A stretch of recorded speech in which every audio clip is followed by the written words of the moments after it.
Panganjali. Om Swastiastu. Perkenalkan, kami dari kelompok 4 akan mempresentasikan hasil media yang kami buat. Sebelum itu, izinkan kami memperkenalkan diri terlebih dahulu. Perkenalkan, nama saya Gusta Inyomancana Dewi, nomor absen 1 dari kelas XPH 8. Perkenalkan, nama saya Nikada Indah Valentina, nomor absen 22 dari kelas XPH 8. Perkenalkan, nama saya Iwan Adi Guna, nomor absen 15, kelas XPH 8. Perkenalkan, nama saya Mendes Suryana, nomor absen 10, kelas XPH 8. Baik, materi yang kami dapat yaitu daur hidrologi yang dijelaskan oleh saya sendiri. Daur hidrologi atau siklus hidrologi adalah proses pergerakan air di bumi dari atmosfer ke permukaan dan kembali ke atmosfer. Berikut adalah materi tentang daur hidrologi. 1. Komponen daur hidrologi dibagi menjadi 9 komponen, yaitu yang pertama evaporasi, yang kedua transpirasi, yang ketiga sublimasi, yang keempat intersepsi, yang kelima kondensasi, yang keenam adveksi, yang ketujuh presipitasi, perkolasi, dan yang terakhir runoff. Baik, materi yang kedua, pentingnya daur hidrologi. 1. Membuat air tersedia untuk kehidupan di bumi. Yang kedua, mengatur suhu dan kelembapan di bumi. Ketiga, membentuk bentang alam dan ekosistem. Dan yang terakhir, membuat air menjadi sumber daya yang dapat diperbarui. Baik, materi yang berikutnya, faktor yang mempengaruhi daur hidrologi. 1. Suhu dan kelembapan udara. 2. Curah hujan dan presipitasi. 3. Topografi dan bentang alam. Yang keempat, vegetasi dan tanah. Dan yang terakhir, aktivitas manusia seperti pembangunan, pertanian, peternakan, dan lain-lain. Baik, materi yang selanjutnya yaitu proses evaporasi yang dijelaskan oleh saya sendiri. Evaporasi adalah proses penguapan air dari permukaan laut, danau, sungai, tanah, dan tanaman ke atmosfer. Faktor yang mempengaruhi evaporasi yaitu suhu udara, kelembapan udara, kekuatan angin, intensitas sinar matahari, kadar air di permukaan. Materi berikutnya yaitu proses terjadinya evaporasi. 1. Air di permukaan menguap menjadi uap air. Uap air naik ke atmosfer. Dan yang ketiga, uap air mengembun menjadi awan. Berikut proses terjadinya evaporasi. Baik, materi berikutnya akan dijelaskan oleh teman saya. Sendiri, yaitu transpirasi. Baik, di sini saya akan menjelaskan apa itu transpirasi dari daur hidrologi. Transpirasi ada di sini. Transpirasi adalah proses penting dalam daur hidrologi yang melibatkan penguapan air dari permukaan daun tanaman ke atmosfer. Proses ini menjadi melalui pori-pori kecil pada daun yang disebut stomata. Berikut adalah penjelasan rinci mengenai transpirasi dan perannya dalam daur hidrologi. Proses transpirasi. Pertama, pengambilan air. Tanaman menyerap air dari tanah melalui akar. Air ini digunakan dalam berbagai proses biologis termasuk fotosintesis. Kedua, pergerakan air. Setelah diambil oleh akar, air bergerak melalui batang dan menuju daun.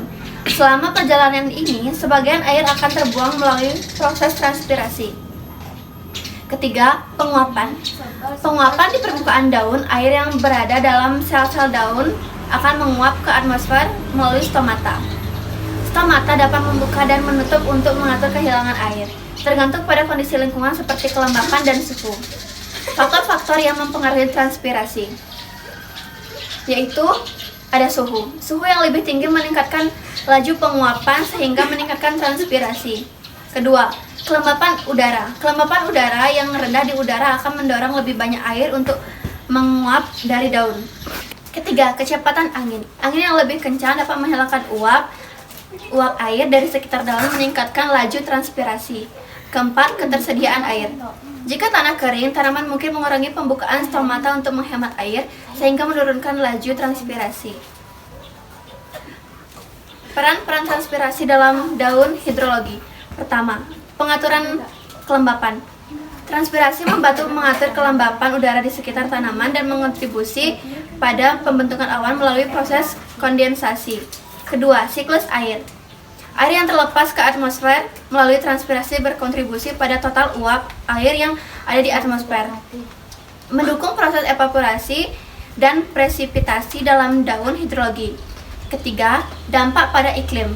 Transpirasi berperan dalam mempengaruhi iklim lokal dengan meningkatkan kelembapan dan mempengaruhi suhu udara di sekitarnya. Keempat, keseimbangan energi. Proses transpirasi juga mengkontribusi pada keseimbangan energi di lingkungan karena penguapan memerlukan energi kalori yang diambil dari lingkungan sekitar. Secara keseluruhan, transpirasi adalah komponen kunci dalam daun hidrologi yang tidak hanya mendukung kehidupan tanaman tetapi juga mengkontribusi pada keseimbangan ekosistem dan iklim secara keseluruhan.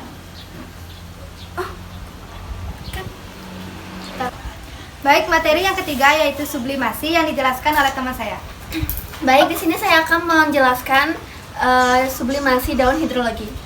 Baik, di sini foto sublimasi. Sublimasi adalah proses perubahan fisika di mana zat pada perubahan menjadi gas tanpa melalui fase cair. Dalam konteks daun hidrologi, sublimasi terutama berkaitan dengan es dan salju yang langsung berubah menjadi uap air. Proses ini terjadi ketika kondisi suhu dan tekanan kemungkinan es atau salju untuk menguap tanpa mencair terlebih dahulu. Peran sublimasi dalam daun hidrologi.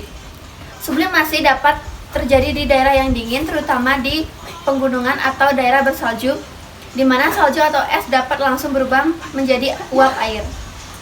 Kedua, proses ini berkontribusi pada kehilangan air dari salju dan es yang dapat mempengaruhi ketersediaan air di daerah tersebut. Ketiga, sublimasi juga dapat mempengaruhi iklim lokal dan global dengan mengubah jumlah uap air yang tersedia di atmosfer. Dengan demikian, sublimasi merupakan bagian penting dari daun hidrologi yang membantu mendistribusikan air di berbagai ekosistem dan mempengaruhi pola cuaca serta iklim. Dan di sini saya akan melanjutkan tentang transepsi daun. Ini dia. 1. Penyerapan air hujan. Daun-daun tanaman menyerap air hujan melalui permukaan daun. 2. Penyimpanan air. Air yang diserap daun disimpan dalam struktur daun seperti bulu daun atau lipatan daun. 3. Penguapan air. Air yang disimpan dalam daun menguap ke atmosfer melalui proses transpirasi. Faktor yang mempengaruhi intersepsi daun. 1. Jenis tanaman. Tanaman dengan daun lebar dan tebal memiliki kemampuan intersepsi yang lebih tinggi. 2. Kondisi cuaca. Hujan lebat dan angin kencang dapat mengakibatkan intersepsi daun. 3. Kemiringan lereng. Lereng yang curam dapat mengakibatkan intersepsi daun karena air hujan lebih sulit mencapai tanah. Dampak intersepsi daun. 1.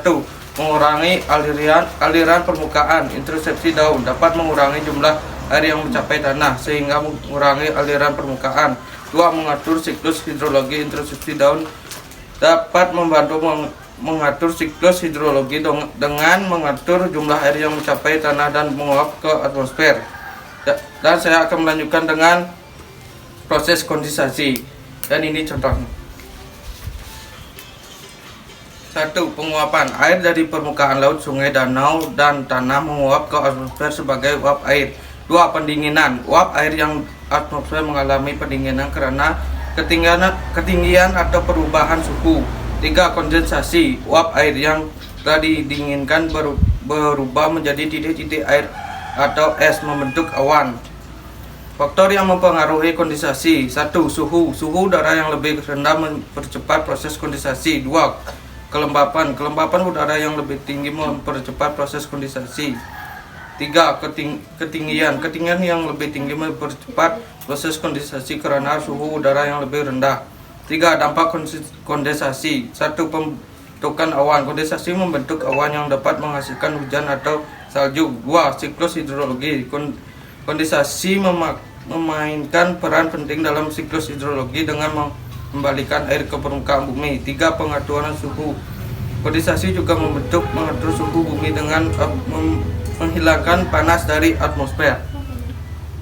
Baik, saya akan lanjutkan dengan adveksi yang berada di sini.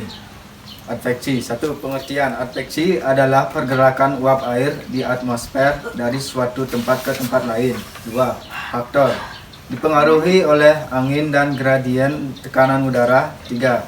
peran mengangkut uap air dari daerah evaporasi ke daerah presipitasi yang berada di sini. 1. Pengertian. Presipitasi adalah proses jatuhnya air dari atmosfer ke permukaan bumi dalam bentuk hujan, salju, hujan es, atau kabut. 2. Jenis. Hujan salju, hujan es, kabut. 3. Peran. Mengembalikan air ke permukaan bumi dan mempertahankan keseimbangan daur hidrologi.